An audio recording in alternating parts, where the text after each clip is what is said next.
Visakha వాజీ news కు స్వాగతం. నేను జ్యోతి. ముందుగా హెడ్లైన్స్ చూద్దాం. పెన్షన్ ను హక్కుగా భావించి ఉద్యమించినప్పుడే ప్రభుత్వం దిగివస్తుంది. All India pension retired persons association నిరసన ధర్నాలు మాజీ ఎమ్మెల్సీ ఎంఏ శర్మ పిలుపు.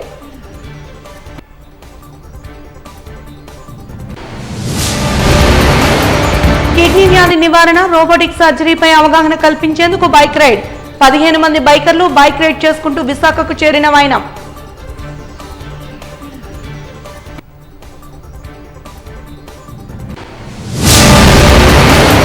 తోపుడు బండ్ల తొలగింపు నేపథ్యంలో 22వ వార్డులో నెలకొన్న ఉద్రిక్తత. స్థానిక కార్పొరేటర్ పీతలమూర్తి యాదవ్ ఇంటి ముట్టడి.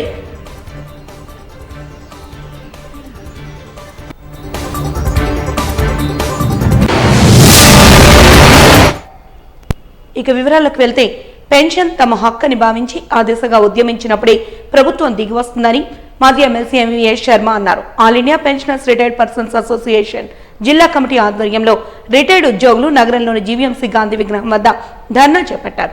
ధర్నాకు ముఖ్య అతిథిగా విచ్చేసిన శర్మ మాట్లాడుతూ, ఎవరి దయా దాక్షిణ్యాల మీద పీఎఫ్ డబ్బులు ఇవ్వడం లేదని, ఉద్యోగులు దాచుకున్న డబ్బులను మాత్రమే ఇస్తున్నారన్నారు. వాటిని కార్పొరేట్ సంస్థలకు కట్టబెడుతూ పెన్షనర్లకు మొండి చేయి చూపిస్తున్నారని మండిపడ్డారు. కేంద్ర ప్రభుత్వ రంగాల్లో పనిచేసే ఉద్యోగులకు పీఎఫ్ మేనేజ్మెంట్ వాటా ఇవ్వాలని కొత్తగా ఈపీఎఫ్ తీసుకొచ్చి మేనేజ్మెంట్ వాటా ఎగ్గొట్టారన్నారు. ఇక పీఎఫ్ కి పనికి మాలిన లెక్కలు చూపిస్తూ 25,000 నుండి 30,000 ఇవ్వాల్సింది కేవలం 400 నుండి 500 రూపాయలు ఇస్తున్నారంటూ ఆయన మండిపడ్డారు. కార్పొరేట్లు నడిపే బ్యాంకుల్లో ఇన్సూరెన్స్లు దోపిడీ తప్ప సంక్షేమం ఉండదన్నారు. చంద్రబాబు నాయుడు మీద కోపంతో జగన్ ను ప్రజలు గెలిపించారని, జగన్ మీద కోపంతో చంద్రబాబు నాయుడిని గెలిపించారని తెలిపారు. అంటూ కేంద్రంలో ఉన్న మోడీ ప్రభుత్వం చాలా గొప్పగా చెప్పుకుంటోంది. రాష్ట్రంలో చంద్రబాబు నాయుడు గారు కొత్తగా స్పీడ్ ఆఫ్ డూయింగ్ బిజినెస్ అని, ఆయన ఇదివరకు ఈజ్ ఆఫ్ డూయింగ్ బిజినెస్ అన్నారు, ఇప్పుడు స్పీడ్ ఆఫ్ డూయింగ్ బిజినెస్ అంటున్నారు. ఈ రకంగా వాళ్ళ ఆనందాల్లో మునిగి తేలుతున్నారు. కానీ ప్రజలు, కార్మికులు, రిటైర్ అయిన పెన్షనర్లు వీళ్ళ గురించి పట్టించుకునేటటువంటి పరిస్థితి మాత్రం లేదు. ఒకప్పుడు కార్మికుల గురించి, వాళ్ళ సంక్షేమం గురించి మాట్లాడడం మొదటి ఎజెండాగా పాలకులకు ఉండేది. ఇప్పుడు కనీసం ఆఖరి ఎజెండాగా కూడా లేదు. ఎప్పుడో అరుణ్ జైట్లీ గారు పార్లమెంటులో ఆయన హామీ ఇచ్చారు, కనీస పెన్షన్ ఈపీఎఫ్ పెన్షనర్లు, ఈపీఎఫ్ 95 ప్రభుత్వ రంగ పరిశ్రమల్లో వర్తించేటువంటి పెన్షన్ విధానం, వాళ్ళకి కనీస పెన్షన్ మేము 3,000 ఇస్తాం అని చెప్పి హామీ ఇచ్చారు. వారు అధికారంలోకి వచ్చి వాజ్పేయి ప్రభుత్వం టైంలో అమలు జరుపుతారనుకుంటే అప్పుడు జరపలేదు. గత 10 ఏళ్లుగా మోడీ పరిపాలనలో కూడా దాని అమలు జరపడం లేదు. దీనిని బట్టి ఈ ప్రభుత్వాలు ఓట్లు దండుకున్న తర్వాత మోసం చేయడం అనే దానిలో ఎవరికెవరు తీసిపోరు అనేటువంటిది స్పష్టమవుతోంది. అందుకని ఈరోజు విద్రోహ దినం అనేది పాటిస్తున్నారు.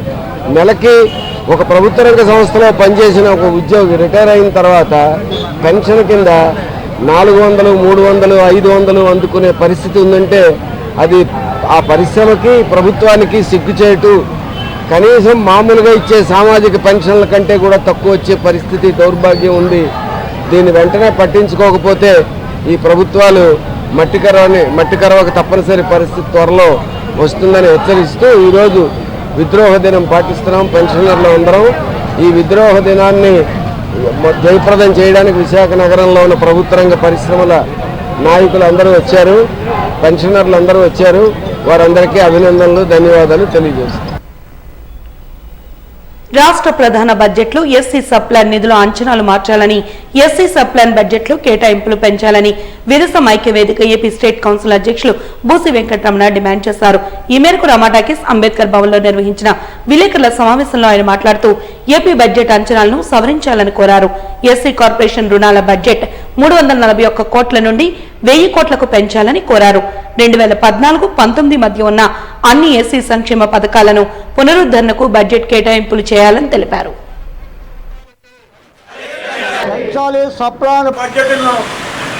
34,000 కోట్ల రూపాయలకి రద్దు చేసిన పథకాల పునరుద్ధరణకు అవసరమైనటువంటి సప్లాన్ బడ్జెట్ను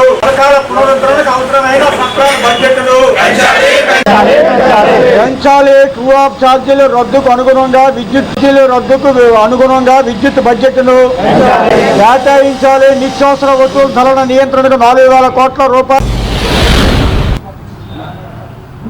గత ప్రభుత్వం రద్దు చేసినటువంటి 20 పథకాలని తిరిగి పునరుద్ధరిస్తామని చెప్పి అధికారంలోకి వచ్చిన వెంటనే ముఖ్యమంత్రి గారు ప్రకటించారు, మా సంక్షేమ శాఖ మంత్రి గారు ప్రకటించారు, బడ్జెట్ రోజు 11వ తారీఖున ఆర్థిక మంత్రి గారు కూడా ప్రకటించారు. కానీ దానికి అనుగుణంగా బడ్జెట్లో ఎస్సీ ఎస్టీ సప్లాన్ కేటాయింపులు లేవు.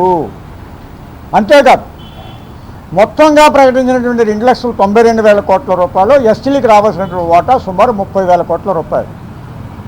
అలా చూసినా తగిన కేటాయింపులు లేవు. 18,000 కోట్ల రూపాయలు సాంఘిక సంక్షేమ శాఖ సప్లా నిధులు కేటాయించింది ఆర్థిక శాఖ. ఇక్కడ మేము స్పష్టం చేయదలుచుకున్నది, రద్దు చేసిన పథకాలన్నీ కూడా పునరుద్ధరణ ఎస్సీ కార్పొరేషన్ ద్వారా చాలా వరకు అక్కడి నుంచే జరుగుతాయి. కానీ ఎస్సీ కార్పొరేషన్కి ఈ బడ్జెట్లో ఇచ్చింది ఎంత అంటే 341 కోటి. ఎంతమందికి ఇవ్వగలరు లోన్లు? ఎన్ని ఆటోలకి ఇవ్వగలరు? ఎన్ని స్వయం ఉపాధికి ఇవ్వగలరు? ఇదే ప్రభుత్వం గత 2014-19 వరకు కూడా సంవత్సరానికి సుమారు 1,000 కోట్ల రూపాయలు చొప్పున 5,000 కోట్ల రూపాయలు ఆ ఎస్సీ కార్పొరేషన్ ద్వారా కేటాయించింది. మరి ఇవాళ 300 కోట్ల రూపాయలు ఏ మూలక సరిపోతాయి?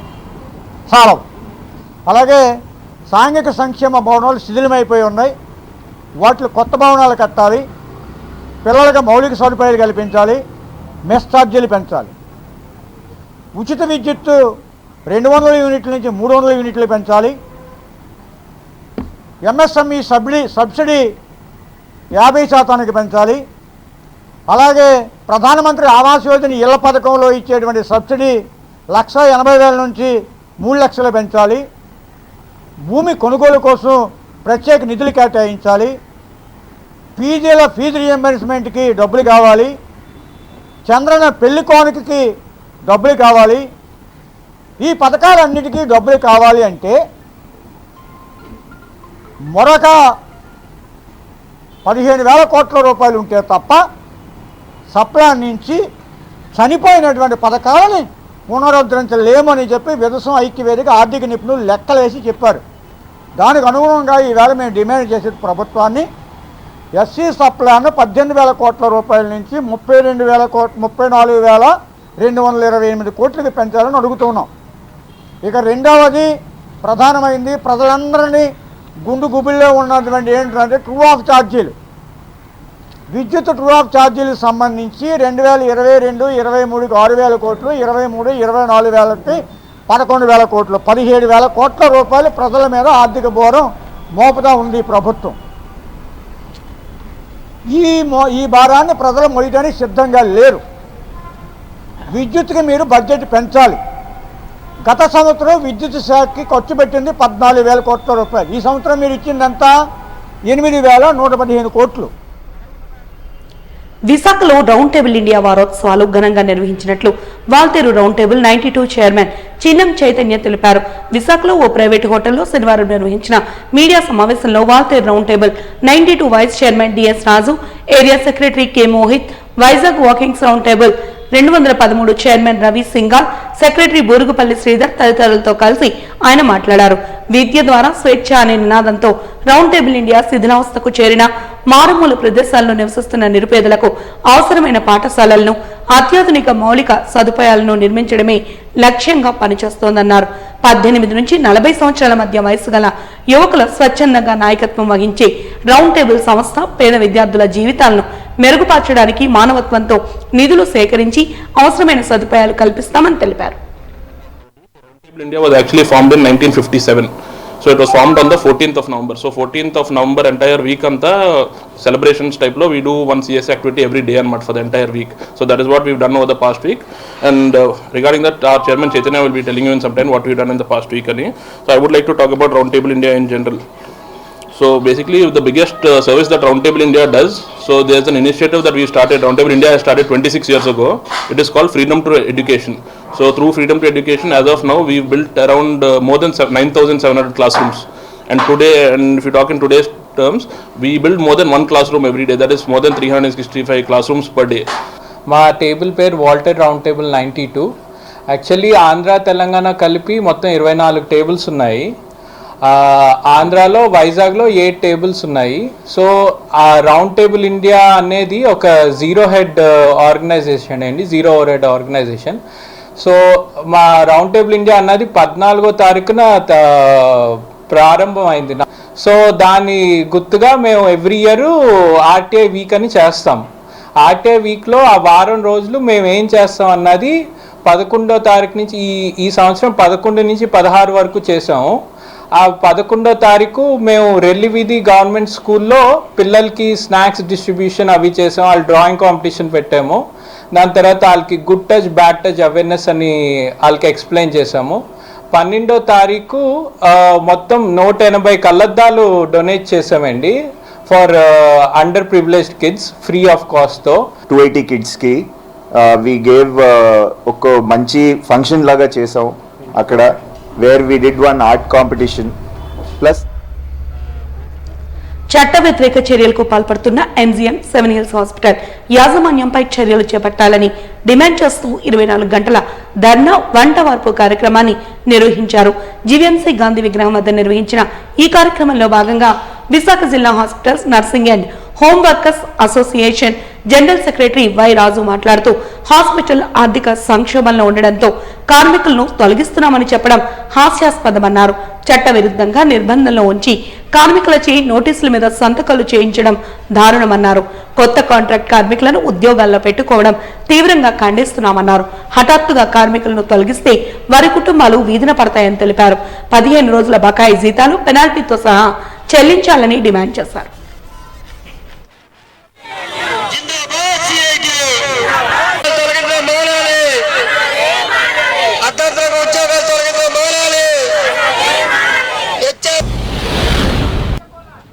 విశాఖ జిల్లా hospitals and nursing home workers union general సెక్రటరీని. ఈరోజు వంట వార్పు కార్యక్రమం 24 గంటల నిరసన కార్యక్రమం ఇక్కడ 7 Hills హాస్పిటల్ కార్మికుల ఆధ్వర్యంలో జరుగుతుంది.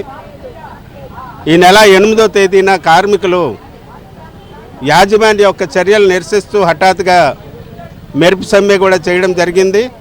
అప్పటి నుంచి ఇప్పటి వరకు కార్మికులు ప్రతిరోజు హాస్పిటల్ ముందు నిరసన తెలుపుతున్నప్పటికీ కూడా ఎంజిఎం 7 Hills హాస్పిటల్ యాజమాన్యం ఎక్కడ పట్టించుకోవటం లేదు. ఇక్కడ ఉన్న ఎంజిఎం హాస్పిటల్ యొక్క హెచ్ఆర్ ఎవరైతే ఉన్నారో రోజు రోజుకి కార్మికుల మీద దౌర్జన్యానికి దిగుతున్నాడు, వాళ్ళని బెదిరింపులకి పూనుకుంటున్నాడు. కార్మికుల చేత కాగితాల మీద బలవంతంగా సంతకాలు పెట్టించుకోవడం జరిగింది. రూములో బంధించి మరి సంతకాలు పెట్టించుకోవడం జరిగింది. అలాగే కొంతమంది కార్మికులు సంతకం పెట్టని వాళ్ళకి జీతాలు కూడా ఆపారు అక్రమంగాన. దానికి దీనికి సంబంధం లేదు. అయినప్పటికీ కూడా ఇలా జీతాలు ఆపడం సరైనది కాదు. నెలంతా కష్టపడి వాళ్ళు కుటుంబాన్ని పోషించుకోవడానికి జీతాల కోసం పనిచేస్తున్నారు. అటువంటిది జీతాలు ఆపడం చాలా దుర్మార్గం. గత 30 సంవత్సరాలుగా 7 Hills హాస్పిటల్ కార్మికులు మొత్తం వార్డ్ బాయ్లు, ఆయాలు, నర్సులు, డాక్టర్లు, సిస్టర్సు, అలాగే సెక్యూరిటీ గార్డ్స్ అందరూ సిబ్బంది టీం వర్క్గా నడిపి హాస్పిటల్ మంచి లాభాలతో తెచ్చిపెట్టిన కార్మికుల పట్ల ఈరోజు హఠాత్తుగా అందరికీ ఉద్యోగాల నుంచి తొలగించే భాగంలో 38 మందికి నోటీసులు ఇచ్చారు. ఆ నోటీసులు వెనక్కి తీసుకోవాలని మేము గత వారం రోజులుగా 10 రోజులుగా ఆందోళన చేస్తున్నాం. అయినా యాజమాన్యం పట్టించుకోవటం లేదు. ఇటువంటి పరిస్థితి ఉంటే ఖచ్చితంగా రాబోయే కాలంలో కార్మికులు సమ్మెకు కూడా దిగడానికి వెనకాడని సందర్భంగా తెలియజేస్తున్నాం. లేబర్ డిపార్ట్మెంట్కి గత 2 సంవత్సరాలుగా అనేక అర్జీలు పెట్టాం. ఇక్కడ లేబర్ డిపార్ట్మెంట్లో joint commissioner of labour post ఖాళీగా ఉంది. ఎవ్వరు పట్టించుకునే పరిస్థితి లేదు. మరి ఈ కూటమి ప్రభుత్వం ఏం చేస్తుందని మేము అందరూ అడుగుతున్నాం. కార్మిక పక్షాన్ని కిడ్నీ వ్యాధి నివారణ, రోబోటిక్ సర్జరీపై అవగాహన కల్పించేందుకు వినూత్న రీతిలో మెడికవర్ ఆసుపత్రి బంజారా చాప్టర్ కు చెందిన బైకర్లు బైక్ రైడ్ నిర్వహించారు. హైదరాబాద్ నుంచి 15 మంది బైకర్లు బైక్ రైడ్ చేసుకుంటూ విశాఖ వచ్చారు. విశాఖలో రైడ్ ను విశాఖ జోన్ 1 లో law and order DCP doctor Ajitha ప్రారంభించారు. ఈ సందర్భంగా అజిత మాట్లాడుతూ కిడ్నీ వ్యాధుల పట్ల ప్రజల్లో అవగాహన కల్పించేందుకు మెడికవర్స్ ఆసుపత్రి యాజమాన్యం చేస్తున్న కృషి అభినందనీయమన్నారు. నెఫ్రాలజిస్ట్ డాక్టర్ భాస్కర్ మాట్లాడుతూ చాలా మంది డయాబెటిక్, హైపర్ టెన్షన్ తో బాధపడతారని, అటువంటి వారు కిడ్నీ వ్యాధుల బారిన పడే అవకాశం ఉందన్నారు. కిడ్నీ సంబంధిత వ్యాధులు, కిడ్నీ ఆరోగ్యంపై ప్రతి ఒక్కరూ అవగాహన అవసరమన్నారు. 30 ఏళ్ల వయసు దాటిన ప్రతి ఒక్కరూ రెగ్యులర్ గా కిడ్నీ స్క్రీనింగ్ పరీక్షలు చేయించుకోవాలని చెప్పారు. Robotic surgeon doctor Ravishankar Kinjarapu మాట్లాడుతూ కిడ్నీల రక్షణే ప్రథమ ధ్యేయం అనే నినాదంతో మెడికవర్ ఆసుపత్రి బైక్ రైడ్ చేపట్టిందన్నారు. Hitech city Hyderabad to health city Visakhapatnam, ప్రతి దానికి ఒక మెసేజ్ ఉంటుంది. The message today is all about awareness, kidney diseases, ఇంకా రోబోటిక్ అనే ఒక సర్జరీకి సంబంధించింది. నేను రోబోటిక్ కన్సల్టెంట్గా చెప్పేది ఒకటే, మన సర్జరీ గురించి భయాందోళన. ప్రతి ఒక్కరికి నొప్పి అంటే ఒక భయం, తర్వాత ఎర్లీగా మనం మళ్ళీ మన ఉద్యోగాలకు వెళ్ళిపోవాలి. సో ఈ 2 విషయాల్లో మనకి పెయిన్ వెరీ వెరీ తక్కువ, తర్వాత ప్రెసిషన్ ఎక్కడ కావాల్సిందంటే అక్కడే కట్ చేసే బ్లాంక్ ఫిట్. రోబోటిక్ అంటే ఆ రోబోట్ ఏం చేయదు, మనం కంట్రోల్ చేస్తాం రోబోట్ని. సో ఆ రోబోట్ ఇంకా ప్రెసిషన్ అన్ని రకాల క్యాన్సర్ సర్జరీస్, పొలిసిస్టెక్టమీస్, అన్ని రకాల హైర్నియా సర్జరీస్ చేయొచ్చు. సో దీంతో పేషెంట్స్ సర్జరీ అయిపోయిన వెంటనే తొందరగా వర్క్లోకి వెళ్ళిపోవచ్చు. సో ఈరోజు మెసేజ్ 400 కిలోమీటర్స్ వీళ్ళతో రావడం ఏంటంటే, సర్జరీ అయిన తర్వాత మీరు కూడా ఇంతే ఫాస్ట్గా మళ్ళీ వర్క్లోకి వెళ్ళిపోవచ్చు అనేది మా మెసేజ్. యాక్చువల్గా robotic surgeries and kidney disease మీద అవేర్నెస్ కలిగించడం కోసమని హైదరాబాద్ నుంచి వైజాగ్ వరకు ఒక మెగా రైడ్ని విత్ సూపర్ బైక్స్తో యాక్చువల్గా కండక్ట్ చేశారు. 15th actually it has started in Hyderabad, now it is reach to Vizag. From year ఇక్కడ నుంచి మళ్ళీ బీచ్ రోడ్కి వెళ్ళి Bheemili, then it is again మళ్ళీ హైదరాబాద్ రిటర్న్ అవుతుంది. Main purpose of this mega ride is to create awareness towards robotic surgeries as well as kidney disease. So అంటే kidney disease అనేది యూజువల్గా ఆల్రెడీ డయాబెటిక్, హైపర్ టెన్షన్ అట్లా ఉన్న వాళ్ళకి యాక్చువల్గా ఎక్కువ ఛాన్సెస్ ఉంటాయి. సో అట్లీస్ట్ ఆల్రెడీ కొంత ఈ ఇష్యూస్ ఉన్న వాళ్ళు కొంచెం దీని మీద అవేర్నెస్ కానీ క్రియేట్ చేసుకోగలిగితే కొంచెం రెగ్యులర్గా ఇన్వెస్టిగేషన్ చేయించుకొని ఇన్ కేస్ ఏమైనా ఐడెంటిఫై చేయగలిగితే ఎర్లీ స్టేజెస్లో దాన్ని ట్రీట్ చేసి దాన్ని కంట్రోల్ చేసే అవకాశాలు ఉంటాయి. సో ఆ విషయంలో అవేర్నెస్ కలిగించడానికి మాత్రమే ఈ రైడ్ని ఇనిషియేట్ చేశారు. Riding all these 1400 kilometers, what you all are doing is great social responsibility. That is very incredible, taking time out of your busy schedules and spreading this awareness. I'm glad health is a priority, and I'm very glad that all of you are doing this effort to make people aware about their health and about their fitness. Especially about kidney awareness, it is very rare that awareness camp on one organ is being done, and usually we hear about heart and liver, and this is one of the areas where really a lot of awareness is needed, because people do not take it so seriously. In fact, I had hoped our CP sir, who was a doctor himself, had he come, he would have really appreciated being part of this program, and loved the fact that all of you are doing such great social work, and especially riding on these exclusive bikes. I'm a huge favorite of these bikes too, and we as a community, as a society, spread this awareness more so among children, that from the early age that they have to take care of their bodies. So that is very important. I hope you all go out, reach kids more about health, and also about responsible biking. Responsible bikers like this should go out and really spread that message to them, because it's not just fashion. There is a lot that they can do by biking and raising awareness, and I hope that message you carry across to Vizag. So as a part of AP Police, we are always working for keeping Vizag a safe and secure place for all. And doctors and police have a social responsibility hand in hand, keeping the society safe and secure. Visakha జిల్లాలో mini anganwadi వర్కర్లు తమ సమస్యల పరిష్కారానికి రోడ్డెక్కారు. Mini అంగన్వాడీలను main anganwadi కేంద్రాలుగా చేయాలని demand చేస్తూ GVMC Gandhi విగ్రహం వద్ద ధర్నా నిర్వహించారు. మెయిన్ అంగన్వాడీ కేంద్రాల వర్కర్లతో పాటు మినీ అంగన్వాడీ వర్కర్లకు సమాన వేతనం ఇవ్వాలని డిమాండ్ చేశారు. హెల్పర్లు లేక అన్ని తామే సెంటర్లను నిర్వహించడం వల్ల పని ఒత్తిడి, ఆర్థిక భారం తట్టుకోలేకపోతున్నామని మినీ అంగన్వాడీ కార్యకర్తల సంఘం ప్రధాన కార్యదర్శి దేవి ఆవేదన వ్యక్తం చేశారు. పెన్షన్ సౌకర్యం కల్పించాలని, ఉద్యోగ భద్రత కల్పించాలని, రిటైర్మెంట్ బెనిఫిట్స్ ఇవ్వాలని, విధుల్లో ఉండగా మరణిస్తే మట్టి ఖర్చులు ఇవ్వాలని మినీ అంగన్వాడీ నిర్వాహకురాలు ప్రభుత్వాన్ని డిమాండ్ చేశారు. ఈ ధర్నా సిఐటియు ఆధ్వర్యంలో జరిగింది.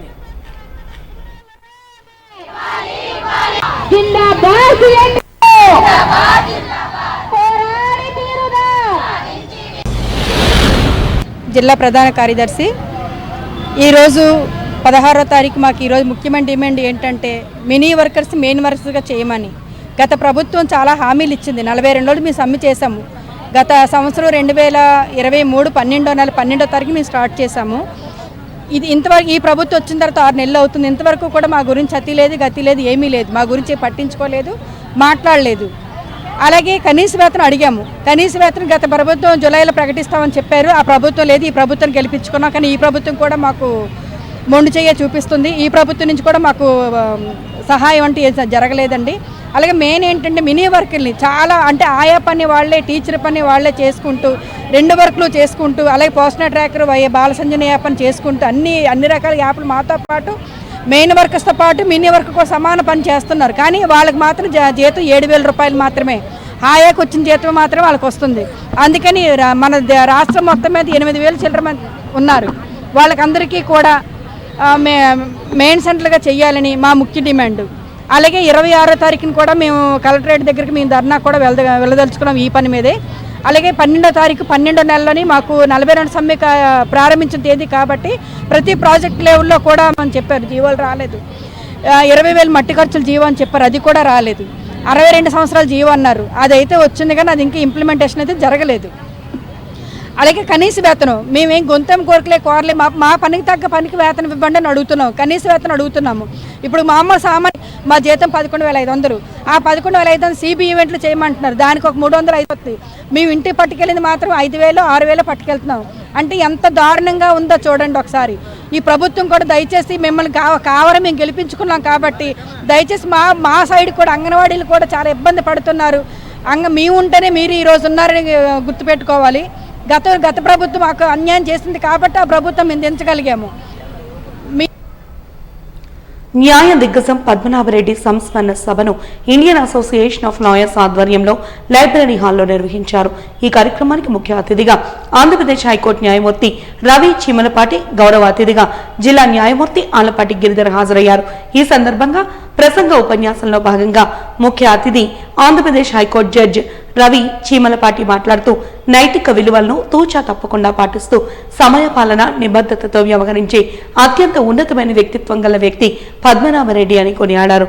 వృత్తిపరమైన లక్ష్యాలను అధిగమించేందుకు ఆయన ఎంతో నిబద్ధతతో వ్యవహరించేవారని తెలిపారు.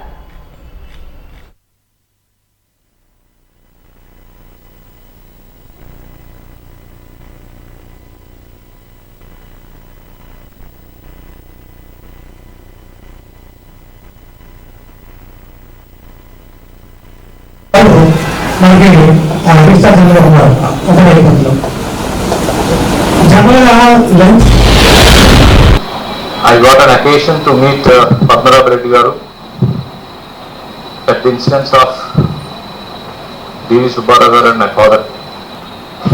Everybody was talking about fee sharing, used to share the fees and all. I just tell why the reason they give fees to the youngsters. So one organization, adopt that organization and institution, I don't remember exactly what is the case, that was dealt by D.V. Subbarao and my father. It's a criminal case, I remember that. So they lost the case here, and incidentally I came here for holidays. So D.V. Subbarao, I went to his office, he addressed a letter, his own handwriting, to Padmanabh Garu. Incidentally mentioned 10,000 rupees fees in that letter, and he has kept in the cover. I took that cover and I went to Hyderabad. Neither Subbarao nor my father spoke about the fees. Who will give that fees 10,000? They have written in the letter.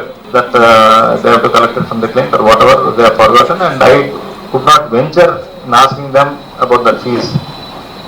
I went to Hyderabad. Now how to give that file? He will see the letter and he will see the 10,000 rupees in the letter. I don't have, the 10,000 is huge amount and I am only having 5,000 in my pocket. If I don't express about non-payment of fee by the D.B. Subbarao garu and Sri Ramurthy garu, I went to his office. I still remember a small corridor. Justice Praveen sits in the front room and there is a door with the glass, open glass. You can see who are coming into the, he said, come. That is the respect he used to give to the court. ప్రాణాలు పణంగా పెట్టైనా సరే Visakha ఉక్కును కాపాడుకుంటామని AISF జిల్లా నాయకులు నాగరాజు స్పష్టం చేశారు. AISF 32వ జిల్లా మహాసభల సందర్భంగా ఆర్టీసీ కాంప్లెక్స్ నుండి jail road, Ambedkar circle, LIC building చుట్టూ భారీగా విద్యార్థులతో ప్రదర్శన చేపట్టారు. అనంతరం భారీ బహిరంగ సభను గాంధీ విగ్రహం వద్ద ఏర్పాటు చేశారు. ఈ సందర్భంగా వారు మీడియాతో మాట్లాడుతూ విశాఖ ఉక్కుని కేంద్ర ప్రభుత్వం ప్రైవేటు శక్తులకు అమ్ముతోందని, ఈ అంశాన్ని ఆల్ ఇండియా స్టూడెంట్స్ ఫెడరేషన్ తీవ్రంగా ఖండిస్తోందన్నారు. 32 మంది ప్రాణత్యాగం చేసి స్థాపించిన ఉక్కుని ఖచ్చితంగా ప్రభుత్వ రంగంలోనే కొనసాగించాలని, సొంత గనులు కేటాయించి సెయిల్లో విలీనం చేయాలని డిమాండ్ చేశారు. అలాగే ఏఐఎస్ఎఫ్ 32వ జిల్లా మహాసభలు ఈ నెల 12వ తేదీ, జిల్లా మహాసభలు 16, 17 తేదీలలో ఘనంగా నిర్వహించనున్నట్లు తెలిపారు. ఫెడరేషన్ ఏఎస్ఎఫ్ విశాఖ జిల్లా కార్యదర్శి 16, 17 అనగా ఈ రోజు రేపు ఏఎస్ఎఫ్ 32వ జిల్లా మహాసభలు విశాఖపట్నంలో ఘనంగా నిర్వహిస్తబోతా ఉన్నాం. దీని ముఖ్య ఉద్దేశం ఏంటంటే, ఏదైతే ఈ రాష్ట్రంలో కేంద్ర ప్రభుత్వం, రాష్ట్ర ప్రభుత్వం విద్యా వ్యవస్థ పూర్తిగా ప్రైవేటీకరణ, ఖాసీకరణ చేస్తూ ఉందో దాన్ని పూర్తిగా అడ్డుకోవడం కోసం ఈ మహాసభలు నిర్వహిస్తూ ఉన్నాం. ఇప్పటికే రాష్ట్ర వ్యాప్తంగా చూసుకుంటే నారా లోకేష్ గారు ప్రతిపక్షంలో ఉన్నప్పుడు యువగలం బాధ్యతలు ఏఎస్ఎఫ్ నాయకులతో నడుస్తూ మేము అధికారంలోకి వస్తే జీవో నెంబర్ 77 రద్దు చేసి పీజీ విద్యార్థులు న్యాయం చేస్తామని చెప్పడం జరిగింది. కానీ అధికారంలోకి వచ్చాక కనీసం ఆ ఊచెత్తే పరిస్థితి కూడా ఎక్కడ కనిపించే పరిస్థితి లేదు. అలాగే 32 మంది ప్రాణత్యాగం చేసిన విశాఖ ఉక్కిని ఈరోజు కేంద్ర ప్రభుత్వం నష్టాల్లో ఉందని చెప్పేసి తాకట్టు పెడతా ఉంది. ఆ విషయాన్ని, ఆ అంశాన్ని ఏదైతే పూర్తిగా ఖండిస్తూ ఉంది. తక్షణం విశాఖ ఉక్కికి సొంత గనులు కేటాయించి శైలిలో విలీనం చేసి ప్రభుత్వ రంగంలోనే కొనసాగించాలని చెప్పి ఏదైతే ప్రధానంగా డిమాండ్ చేస్తా ఉన్నాం. అలాగే ఈరోజు రాష్ట్ర వ్యాప్తంగా చూసుకుంటే ఎస్సీ, ఎస్టీ, బీసీ, మైనారిటీ హాస్టల్లో ఎక్కడ విద్యార్థులు పూర్తి స్థాయిలో మౌలిక వసతులు కరువు అయ్యాయి. అలాగే గత 7-8 నెలల నుంచి బకాయిలు పూర్తి స్థాయిలో కూడా రిలీజ్ చేసే పరిస్థితి కూడా ఈ రాష్ట్ర ప్రభుత్వంలో కనిపించట్లేదు. ఈరోజు రాష్ట్ర ప్రభుత్వం ప్రైవేట్, కార్పొరేట్ విద్యా వ్యవస్థలకి, శక్తులకి కొమ్ము కాయడానికి వస్తూ ఉన్నారా, పేద మధ్యతరగతి విద్యార్థులకి అండగా నిలవడానికి వస్తూ ఉన్నారని చెప్పి ఏఎస్ఎఫ్ మేము సూటిగా ప్రశ్నిస్తూ ఉన్నాం. ఆ సందర్భంగానే ఈరోజు భారీ ఎత్తున విద్యార్థులు ర్యాలీ నిర్వహించడం జరిగింది. అలాగే రేపు 17వ తారీఖు కనుక ఆంధ్ర యూనివర్సిటీ టీఎల్ఎన్ సభలో ఏదైతే ప్రతినిధుల మహాసభ నిర్వహించుకోబోతా ఉన్నాం. అందులో ఈ విషయాలన్నీ చర్చించి ఒక కార్యాచరణ రూపొందించి ఏఎస్ఎఫ్ జిల్లా కొత్త నాయకత్వం ఎన్నుకోవడం జరుగుతుంది. ఆ నాయకత్వం ద్వారా రాబోయే రోజుల్లో విద్యార్థుల సమస్యలు పరిష్కారం అయ్యే విధంగా కార్యాచరణ రూపొందించి ఉద్యమాలు శ్రీకారం చుట్టవలసి ఉంటుంది. ఆ మూలంగా ఔత్సాహిక గాయని గాయకులను ప్రోత్సహించే దిశగా దాసర్ నారాయణరావు కల్చరల్ అకాడమీ ఆధ్వర్యంలో దర్శకరత్న కళా పరిషత్ నిర్వహణలో దీపావళి వెలుగులు, కార్తీక మాసం జిలుగులు అనే కార్యక్రమాన్ని ద్వారకానగర్ పౌర గ్రంథాలయంలో నిర్వహించారు. ఈ సందర్భంగా నిర్వాహకులు, కళా పోషకులు బంగారాజు మాట్లాడుతూ కళలను ప్రోత్సహించడం అభినందించదగ్గ విషయమని అన్నారు. కార్యక్రమంలో గాయని గాయకులు అలనాటి ఆపాత మధురాలను పాడి అలరించారు.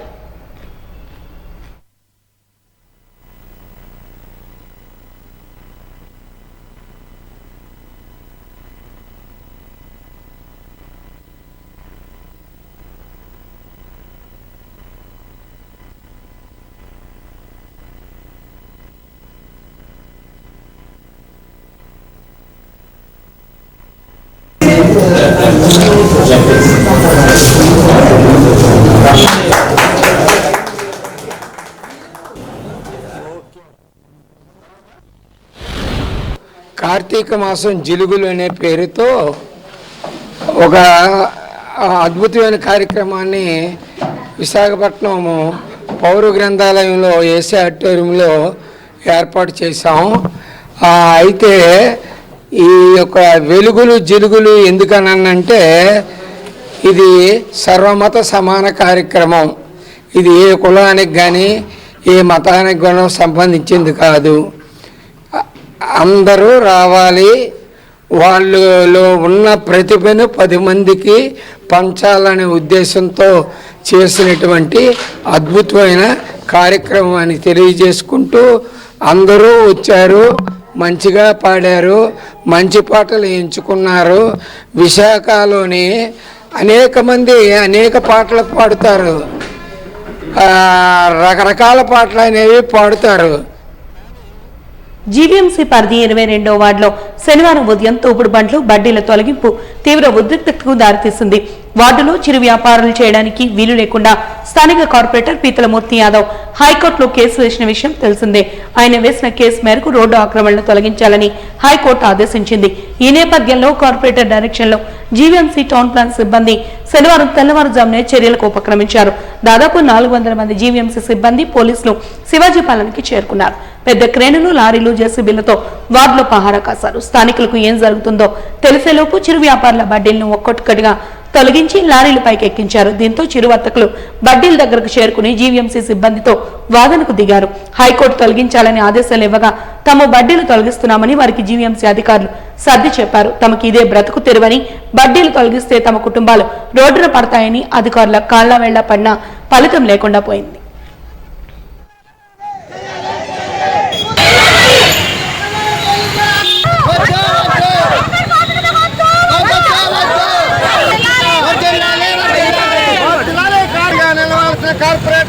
తొలగించడం అన్యాయం, అన్యాయం, అన్యాయం.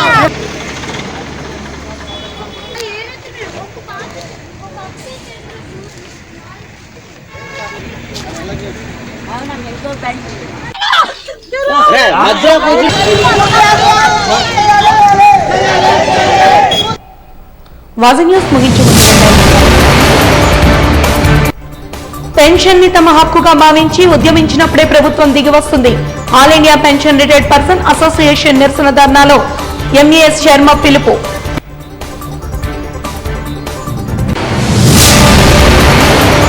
కిడ్నీ వ్యాధి నివారణ, రోబోటిక్ సర్జరీపై అవగాహన కల్పించేందుకు బైక్ రైడ్. 15 మంది బైకర్లు బైక్ రైడ్ చేసుకుంటూ విశాఖకు చేరిన వైనం.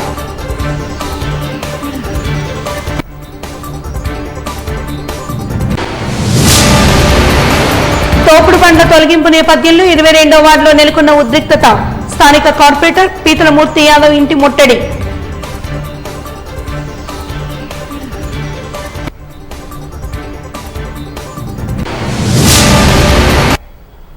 వాజీ న్యూస్ ఇంతటితో సమాప్తం. నమస్కారం.